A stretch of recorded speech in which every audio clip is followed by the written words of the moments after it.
Hi, I'm Inman, and today I'll be showing you how to make chocolate chip pancakes, and I'll be focusing on the pour batter method while also explaining how to properly measure out ingredients, go over the function of all of my tools, and the function of the ingredients used to make double chocolate chip pancakes.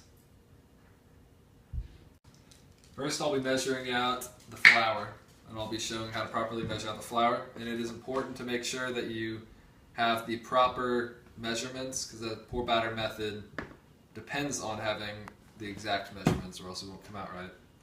So you scoop it up. And then you take a knife. You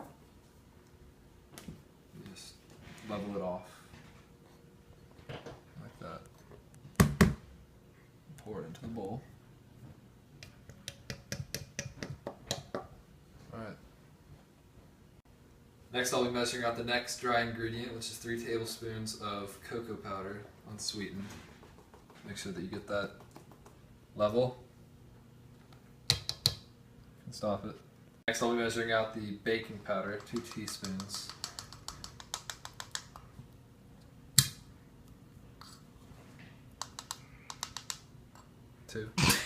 Next, 1/4 cup of sugar.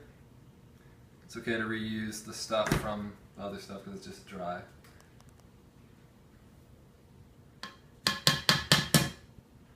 Next, it asks for 1/4 teaspoon of salt, but since I don't have 1/4 teaspoon, I am just taking out a little bit into my hand and taking a decent sized pinch and just putting it in. Now next, I'm going to mix the dry ingredients together before I start mixing the wet ingredients, just to make sure it's evenly mixed.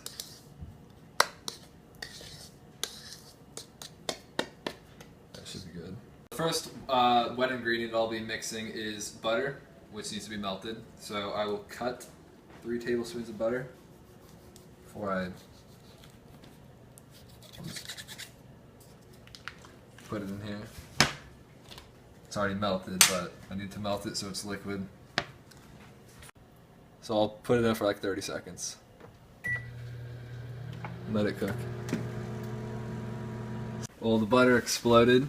So what you need to do to prevent that is make sure that you cover it up with a wet paper towel. But as you can see, it is melted now. So I'll first put the first wet ingredient into the other smaller bowl. And now I will pour the vanilla in. So 1 teaspoon of vanilla.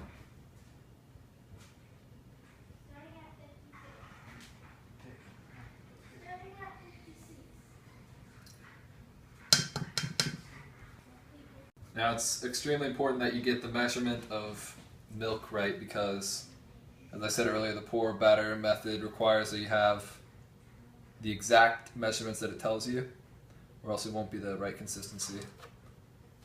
So, exact amount. And 1/4 of a cup of milk.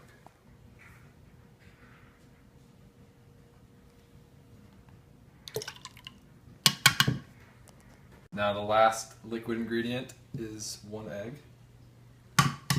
Crack that.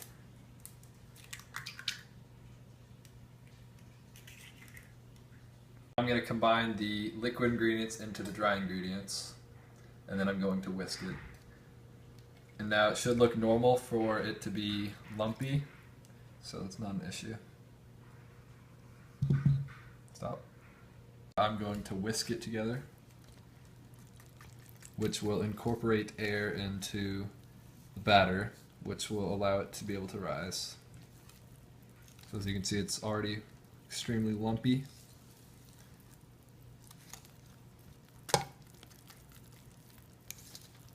You can stop. After about a minute of whisking, as you can see, it looks pretty lumpy, and I will now be adding in even more chocolate. So I'll add in these small little chocolate chips. It's really up to you how much you want, but let's put in that. And then mix them in. Now the function of the tools, first the medium bowl. The function of it is just to hold the ingredients when you're mixing them. The whisk is used to mix it all together and to help incorporate air.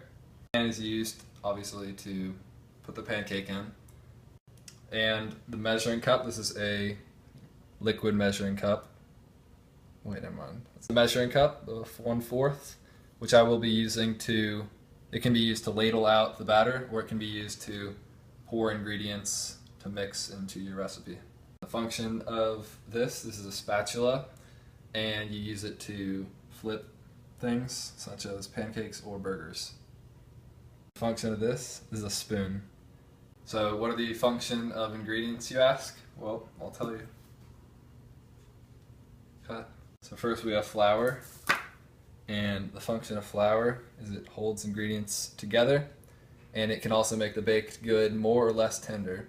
And it's best to use the exact type of flour that the recipe calls for. For example, cake flour you want to use when it asks for cake flour. To ensure that the best quality of tenderness intended originally by the recipe is created. Unsweetened natural Hershey's cocoa powder, 100% cocoa, is used to give the recipe its chocolate flavor, and it flavors the batter by giving it a batter taste. Baking powder is used as, it acts as the leavener in the recipe by releasing carbon dioxide bubbles into the batter, causing the batter to be able to rise, and without it, you wouldn't have a pancake. You'd have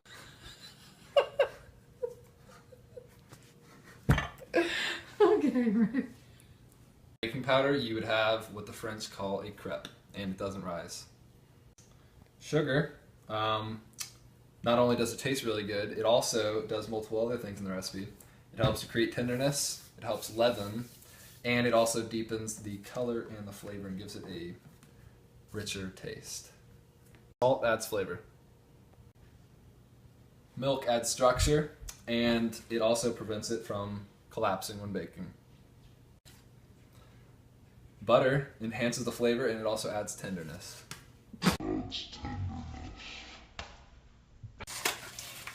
Eggs, they emulsify the ingredients when mixed, which allows them, the wet and the dry ingredients, to emulsify, and it also helps to add flavor and structure to the batter.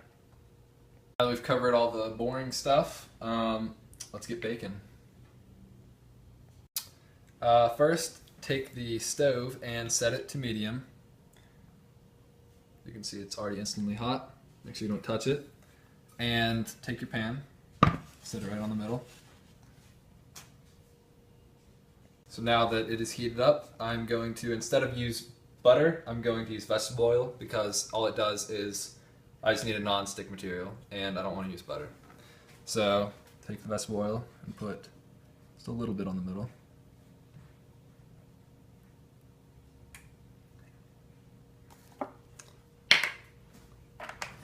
Cut. I'm just making sure that I evenly can coat the entire surface. And now I'm going to take the 1/4 a cup, measuring cup, and ladle out 1/4 of a cup of batter. Make sure that I don't have anything that's going to drip. I'm going to ladle that out, and the reason I'm using this is so that it's in proportional amounts, so that they're like the same amount. And as you can see, the pour batter here I've made has a liquidy consistency, which allows for me to be able to pour it on, hence the name pour batter. So I'm going to pour this on, make some pancakes.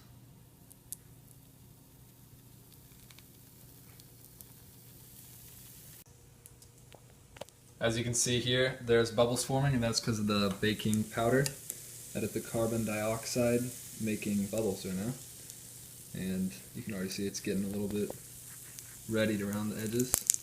So let it sit there for just a little bit more. And then now when there's around this amount of bubbles, that's when you know to flip it. So I'm going to get that under. I'm going to flip it over. That's perfect.